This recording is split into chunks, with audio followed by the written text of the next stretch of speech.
Welcome back to A People's Guide to Publishing. I'm Joe Beal, the founder and CEO of Microcosm Publishing and Distribution. I'm also the author of A People's Guide to Publishing, which distills what I've learned from selling millions of books over the past 25 years. I'm Ellie Blue. I'm the editorial and marketing director here at Microcosm. We are an independent mid-list publisher based in Portland, Oregon. We have 14 employees, over 650 titles in print with 20 to 40 new books per year, and we distribute thousands of titles from other publishers. We started this podcast so that we can share what we've learned with newer publishers so that you can learn from our mistakes. Or maybe you just want to understand the publishing industry. This week, we invite a special guest, Laura Q, author of the brand new book, A Tight Squeeze. It looks so good. Look at that, there's a bike on the back. Thanks for joining us. No worries. Hello, good afternoon. Laura, do you want to introduce yourself to our podcast listeners and tell us a little about you and your book? Absolutely. Okay, so I am Laura Q. I use she and they pronouns, as just mentioned. I the author of the soon-to-be-published T for T section, where I was briefly featured in Glad Day 50. One of my first smut stories turned up in there, a zine to support the wonderful Glad Day bookstore in Toronto. And yeah, no, absolutely thrilled to be here talking about the book. Yay. Well, and do I remember correctly, is this your first book? Absolutely, yes. This is the first major thing anywhere I've written. Oh. What was the sort of origin of the book? Like, what inspired you to put all of these stories together into the volume? So it came out of, as with so many things the last couple of years, the COVID-19 pandemic that hit in March 2020. I was suddenly left with a lot of time on my hands. I'd been working a boring office job beforehand, and not having to turn up 40 hours a week in an office and look and be present gave me a lot of time to think on a lot of gender things that had been bubbling for a while, and then B, wasn't able to meet new people, talk things through, figure things out for myself. And so I did the next best thing and put metaphorical pen to paper and started figuring myself out that way. And yeah, the first couple of stories came out of that. I wound up getting involved with Toronto's Glad Day Smut Peddlers event, which is a wonderful showcase of queer smut writers up here. And the stories started to flow from there. So as they kept coming, I decided to try and pull a bunch of them together, and this is the end result. Well, you have 12 stories in here. Are these like the first 12 that you wrote, or did you have like more that you chose between, or like, yeah, how did, I got involved in editing a little later in the process, and so I didn't see like how it first came together. But So there's one or two in here which had their origins maybe like 6 or 7 years ago. Wow. Just early drafts, or I've been tinkering around with writing smut for far too many years. Some very regrettable things out there on the internet that I will not link you to. Yeah, some of these have been bubbling for a while, but then when I sort of put my head down in earnest in 2020, most of the rest of them came from that. Some of those earlier ones got significant rewrites and sort of redrafted in that period. There were a couple that almost came together, but didn't quite. I couldn't quite close the loop on them, or they went off in a direction that didn't quite fit everything else in the book. So there are probably another dozen plus stories in anything from like a germ of an idea to mostly finished, but just not quite in the right sort of vibe for this. So there is more coming. Who knows when, but more in the barrel. And that's like one of the biggest advantages of your first work, is you can sort of call from like everything that you've learned, and it can be like, I mean, I guess in the case of like a collection, it can be a greatest hits of what is appropriate, and pretty much, yeah. And and so that's often like the thing where you're like, there's just you know, the world is your oyster, you don't know what you don't know, but you know, in many ways, a person's second book is usually like everything they've written since their first book. You know, so you have like something of an advantage that you have like more of a backlog. I'm definitely looking ahead. I'm starting to feel that, you know, the sophomore album worry of, oh no, I did this and now I've got 2 years to do the exact same thing again. Um, Mm-hmm. Mm-hmm. So do you have no like pressure on myself for that. Right. so speaking of no pressure, do you have a favorite story in this volume? Can you tell us about it? So The centerpiece and my absolute favorite has got to be Lockpick Girls. It's the biggest one. It sits slap bang in the middle. That was the labor of love through the whole thing. It ballooned to about 12 or 14,000 words at one point, and I had to try and pull it in a little bit. But it was definitely the biggest and most ambitious piece in there, and the one that I feel sort of proudest of how it all pulled together. It's also one of the ones that sort of showcases Toronto first, you know, really up front in it, which is one of the things I wanted to really weave through this book. Is there's a lot of hometown love in it. totally. And so can you give us like a quick summary of the story? Like what is it about? Yeah, how would you describe it to somebody that like isn't familiar with the book or your work?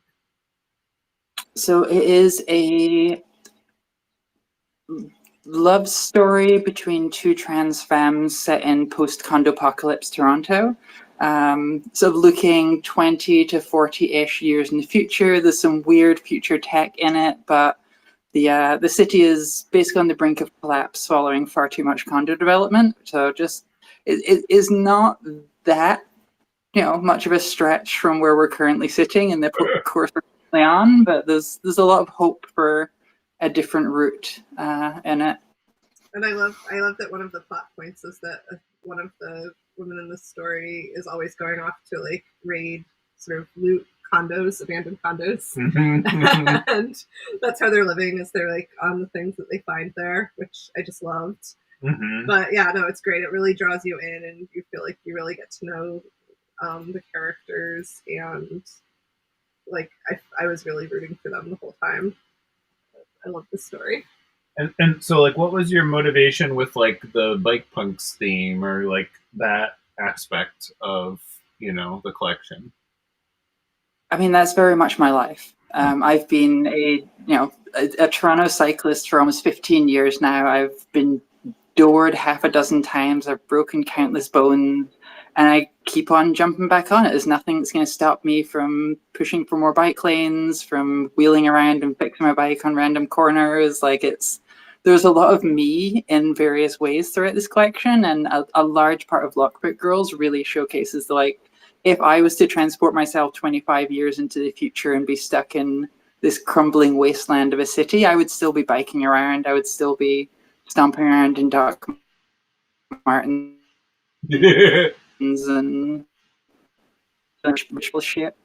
So Lockpick Girls and a few other stories in the series are very science fictional in different ways. Like we have First Contact, which has some great alien sex scenes. And the opening story, Kindling, also has like this sort of supernatural element, and one of the final stories, After Hours. One thing I've noticed, actually, we've now done, I think, 4 of these volumes of Queer and Consent books by 4 or 5, yeah. 4 or 5 by different authors, and they all do contain strong science fiction and fantasy elements. Is that like a thing with queer smut, or is that a thing? A lot of you are coming from the same scene in Toronto. Is that like a thing of your scene? Like, can you analyze this at all? I think it comes up in some people's work more than others. I think that, like, from a political standpoint, I really think there's a lot of speculative fiction coming from queer and trans authors, because there's a lot of reimagining the world that we do in terms of, okay, this is where we are, this is what we want to fight for, these are the ways that, you know, the world is shitting on us and we want to push back against it.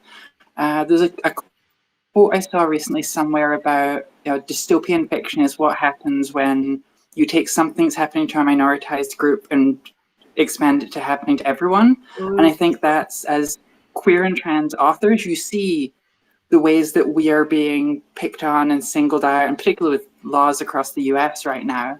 And it doesn't take much to just say, okay, well, what if this was happening to everyone? Or what if we follow this thread the way it's going 6 months, 5 years, 20 years into the future? Where does this wind us up?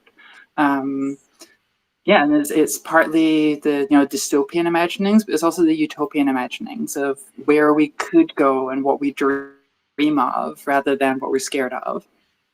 Right. That's an excellent way to frame it, is to like show this is what we face every day, rather than like, I like that. I've not heard that before, but that makes a lot of sense. And especially with these series where there's like sort of a formula to this kind of story, but yeah, people have taken it. I mean, at least in like our series, which is maybe less of a formula series than most, but like it's very imaginative in the way that like people have approached it. And probably also has something to do with the fact that like a lot of you are coming from the same scene. Is that, do you feel like you influence each other in that way? Oh, I'm sorry. Oh, absolutely. There's a couple of stories in here where if you ever make it to a Smut Peddlers event and you hear some of the other readers, you can say, "Oh, I can see that you edit each other's work." One of my favorite fellow authors is Kel Hardy, who writes very sort of dark, heavy, kinky butch for butch stuff fairly frequently, which is not a lot of what my stuff leans into. But if you read a story like 1-800-Build-A-Boy and you know any of Kel's work, you can immediately see that kind of crossover. And if you've read, you've obviously read MJ Lyon's Queer Werewolves Destroy Capitalism, the sort of fantastical approach to near future or alternate Toronto. Same sort of thing. There's, how can we reimagine our city in weird, queer, trans ways is a thing that you see coming up repeatedly here. There's, whether it's a scene or just like a small group of us that happen to work together, I feel like there are similar ideas that come up and get taken in very different directions by different people. Love that. So if somebody listening to this was like, where do I find more high quality queer smut? Like, where would you send them to? I mean, recently I've been pointing a lot of people toward the Queer and Consent series of, whether you are looking for, the more like, cis gay male focused or, trans masculine stuff, there are, a wide range of different things in there. I also just, again, to plug them, Glad Day Bookstore, the oldest LGBTQ bookstore in the world in Toronto, has a spectacular selection of things there, and I believe they ship all over Canada. And if I'm looking for smut, those are my first two stops, first two ports of call. Absolutely. That's I mean, and MJ kind of went viral this weekend. I don't know if you've caught that. Oh, I have not. Some very exciting, just let's just say natural interest in unnatural erotica. Delightful. And and like that's been neat to see, and it's neat too because it shows that there is interest in this kind of thing. And something I never really thought about until it was pointed out to me is that most erotica is written, even like queer erotica is written by like cis women, which I had never, I just had to like stop to focus on that. And so is there like a visibility element in your group, or do you feel like it's like you're do you feel like somewhat responsible for showing another way? Partly, yeah. I mean, so part of where this collection came from was that I was looking for trans-focused smut. And a lot of what you find is very clearly written by cis men, or, there's a fantasy take on what trans women are like or what they want trans women to be like. And I've found some wonderful, very heartbreaking, often trans femme written fiction, but that's, you know, where sex does come up in that, it's very realistic and very part of their lives and not the focus. And I think it was when I started writing this, I only knew of one trans-focused erotica collection, the Nerve Endings, New Trans Erotic, that Toby Hill Meyer edited, which is phenomenal. But once I found that, I read it, I devoured it, and I went looking for more, and I just didn't see anything else. And you know, I didn't feel like I had to, you know, be a spearhead or push forward into this. And I'm sure there is other, you know, trans femme written smut out there that I just haven't stumbled across. But part of it was, well, I'm not finding it. I'm gonna make it. You know, the sort of DIY ethos of like, well, if it's not there, someone's got to make it. And if I'm not the best at it, then at least I can start something. Well, I just imagine so many people will be inspired to write by your stories. Like they're so like you're a really good writer, and you obviously have put so much of yourself into these and so much heart into them. And like the thing that really strikes me about it is just like how sweet everybody is in it. Like there's even some like kind of like stories with consensual violence, and they're so sweet to each other. And like in every single one, and I was just like, I want to know all of these people, I want to hang out with them. And it did make me feel like yeah, like real people can write real books. So I mean, do you have advice for other people who want to write queer smut and put it out there? I think that the number one piece of advice is to actually write. That was the hardest thing for me, that between, you know, the pre-pandemic when I didn't have the time, and I, you know, would occasionally here and there sit down for a couple of hours and work on a thing. And, you know, some of these stories are 6 or 7 years old, and they took me months or a year to write in, you know, 2-hour bursts here and there. Whereas when I had, you know, all the time in the world sitting at home with nothing to do, and I would just sit down for 6 hours, and, you know, not that you need to sit and write in chunks like that, but when I had the time to just go at it and make it happen, it came from there. I had an idea. It could be, you know, the smallest germ of an idea, but actually sitting down at a computer and just slogging away at it and coming back to it over and over. Finished product might not look anything like where I started, but just doing the work and showing up and doing the writing, that's where these all came from. Like there is hours and hours and hours of work in this, and that's, you know, that is why they wound up being finished pieces, because I just turned up and wrote repeatedly. And, you know, the ideas will come, sometimes they'll change, sometimes, you know, just reading a phrase or something popping into your head is all it takes to think, oh, I'm gonna go off in this direction. And then following that thread, you know, it's that thing of, you know, how do you carve a marble statue? You start with a block of marble and you carve away all the stuff that isn't the statue. You know, you got to start with a blank page and put all the things into it to make a story. Right. And, you know, and I mean, I say it on the podcast, I think every week, that the best books are like when you try to create the world that you would want to live in, or the reflection of yourself, or the way that you would want to shape culture, or even, you know, just, and, you know, because it's like, then you can show that that's possible to the next person just as much as like you can then have that exist for yourself, you know. It's like, and, you know, and I really, yeah, I too look at, you know, like it, I like that you put a lot of yourself into the book as much as it's like through characters, you know. And and so are those the kind of books that resonate with you, where there's a lot of the creator and like a lot of well, you know, I mean, I think I'd say like most people resonate most with books that feel more rarer, but like, is that the kind of work that you're attracted to read? Absolutely. I think there's thing, you feel the resonance when you can tell that someone is actually in it themselves. And I think this goes to what Ellie was saying about, you know, that there's a sweetness to everyone in this, and that is the world that I want to see, that I want to build, that I want to encourage. That, you know, my relationships are more than work, more than writing, more than anything else in my life, that is what I care about and where I put my time and efforts into. And I think you can see that in the ways that the characters interact with each other and the ways that they prioritize each other.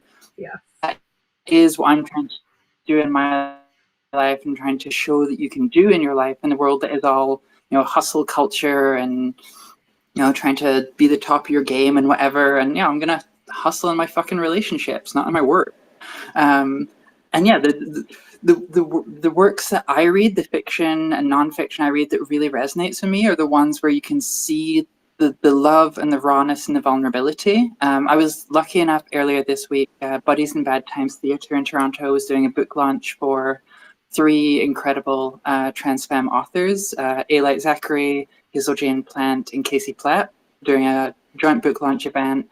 They all did a reading at it, and through each of them, whether it was poetry or a short story or a section of their novel they were reading, you could feel, all the characters were fictional, but there were reflections of each of them shining through in it, that it wasn't just, I'm going to reach into an identity I don't know and haven't lived and build a magical, fantastical character here and guess what their world is like. There's the reflections, however much in each character, of the authors that come through and make it real and make you feel a connection to it rather than, oh, this is just a fictional telling. Totally. I mean, one of my other favorite stories, and I think the sexiest story in the volume, is the last one, A Good Date, which is like about a person being really kind to themselves.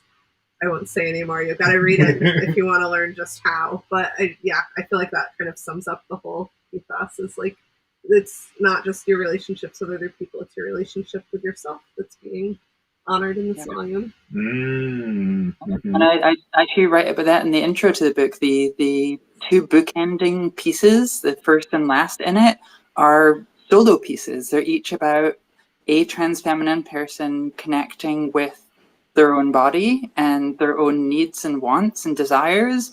And that's, reading erotica is not always, as glad to event show, but like quite often it is a solo activity. You're reading it for yourself. Yeah. And as much as it can be hot to read about 2 or more people doing whatever together, there's really something to be said about the eroticism of the self and love for and understanding of yourself, and not relying on anyone else or focusing too much on anyone else's pleasure when your own is so key and so important. Right. And yeah, I think I really like what you said about the hustle culture, but like for relationships and making that the focus. And yeah, and I think that's really something that, and I never read erotica. And I think a lot of that is because I never saw it as a genre that reflected my values, Mm-hmm. and so it like never drew me into it, and that, or rather, every example I saw was like opposed to my values. Yeah. Let's say, and so it wasn't until like we started doing these that I was like, oh right, like you can make anything interesting. You just have to like re-envision it radically. And so, like, did you have influences like outside of the scene that you're a part of, or like, were you pulling from like where did you get this idea of like focusing on the relationships between the characters to model good behavior?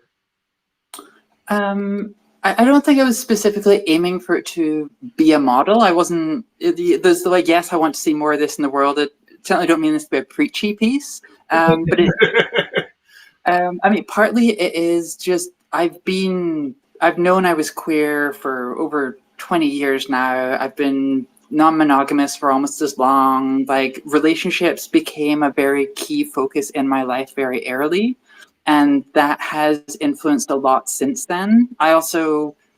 I graduated in 2008, the big financial crisis. I was on a path of like, get a degree, get a job, white picket fence, you're all sorted. And instead I graduated, was unemployed for 6 months, started working part-time retail. And that really changed my relationship to work in general.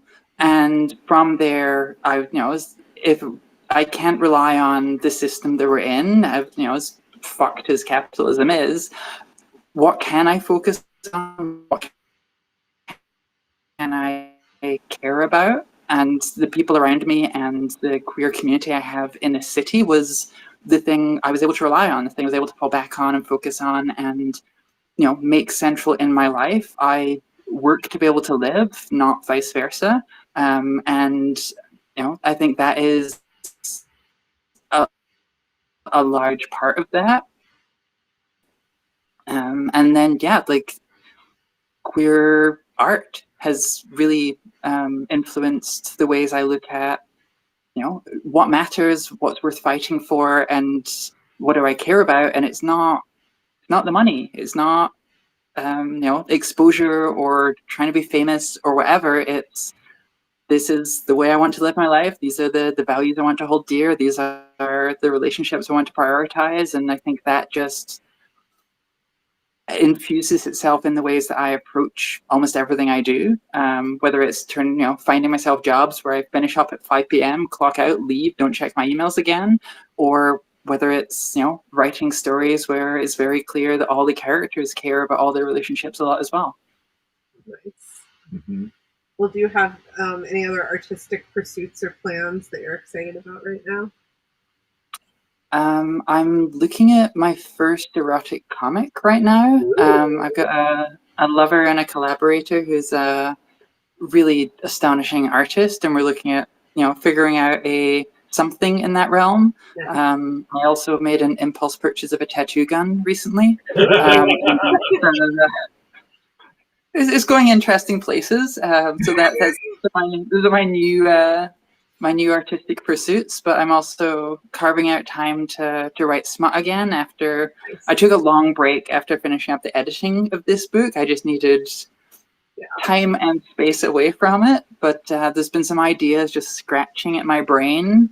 Some of those early, germ ideas that didn't go anywhere in time for the book. Some of the ones that almost but didn't quite make it, that I've now got more ideas about how to tinker with or re-envision.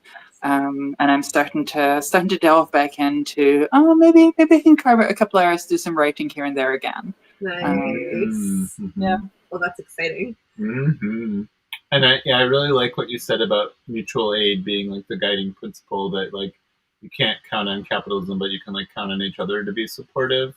And I feel like that does come through loud and clear in the book.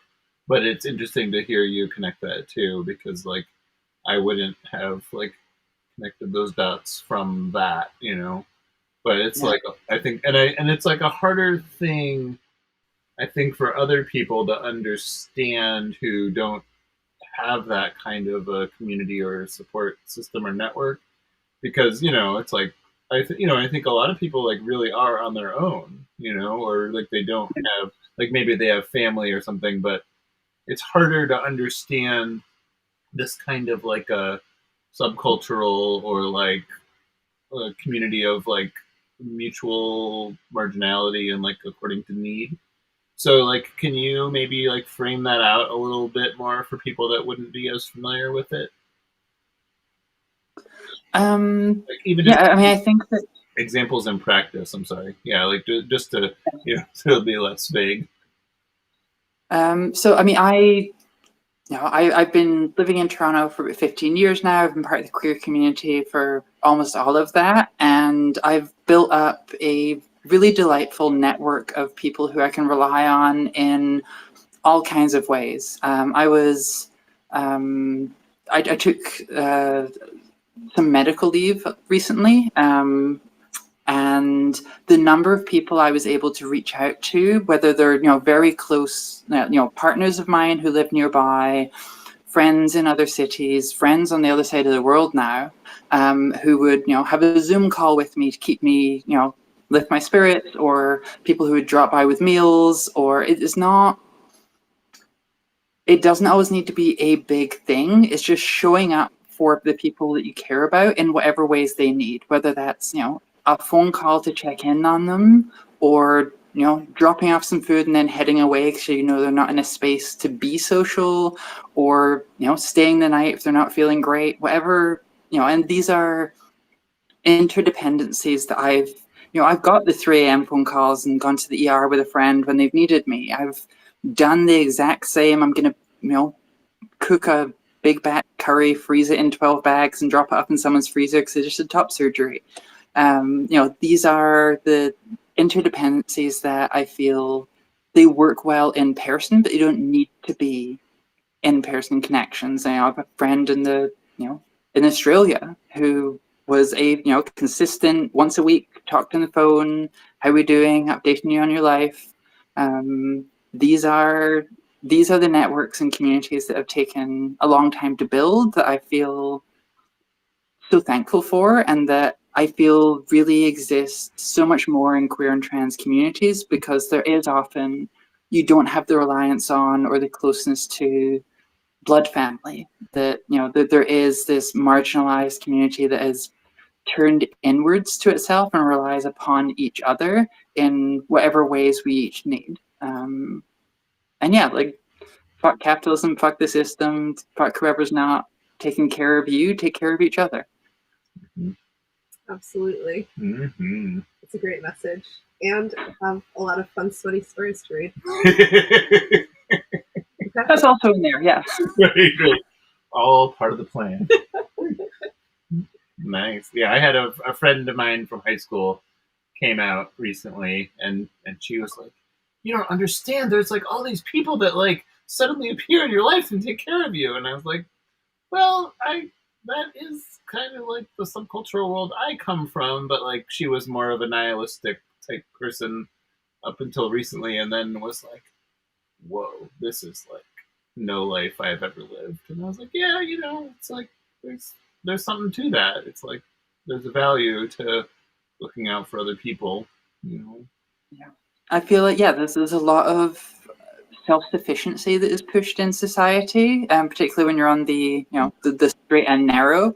You're supposed to get a job, pull yourself up by your bootstraps, build your family. You get neighbors, you maybe get some friends, you might be able to rely on family, but you don't have community in the same sense. When you live in a suburb or stuck in a condo and don't know any of your neighbors,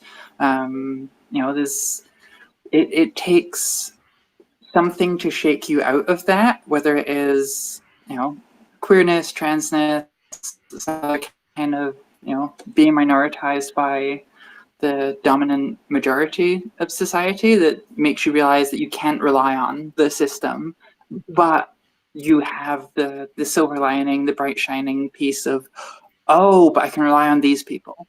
And yeah. So what would you like to see? How would you like to see things evolve within like the production of books or culture or like dialogue within those communities next? I want to see more voices represented. I want to hear more, like, I'm a trans femme writer, but I'm also, white and middle class and, well educated, quote unquote. I have a lot of advantages that led me to be able to sit and write for 6 hours at a time, to be able to have a deadline on this book that I was able to meet because I had a comfortable job that supported me through it. And I would love to hear from, more marginalized voices, more queer folks, more trans folks, BIPOC trans folks, people who are writing books on their phones, people with all kinds of different experiences to mine, and other folks. Like, I want to see and hear from them and get insights into their worlds in a way that, hopefully this book gives an insight into mine. I want to peek in at other people's work. I want to see how their lives are, what their communities are like, how they're supported, what their mutual aid looks like when you're different to me, when you're different to, MJ, who's a, cis gay man, whatever we're looking at and moving outside of those bubbles. More voices, please. I hear that. And to anyone listening, we are looking to acquire more queer and consent books. Yeah. Novels, novellas, story collections. Please submit them to us. Comics, graphic novels, weird, anything you can envision that is queer, smutty, and consensual. That's the amount of constraints that there are. And it creates and reflects the world we want to see. Well, I'm really excited for your book to go out into the world. We're already starting to ship it to our subscribers and to people who pre-ordered it. It's in some bookstores already, I think. Could be. In the U.S., soon to be in Canada, now that we know y'all have those books.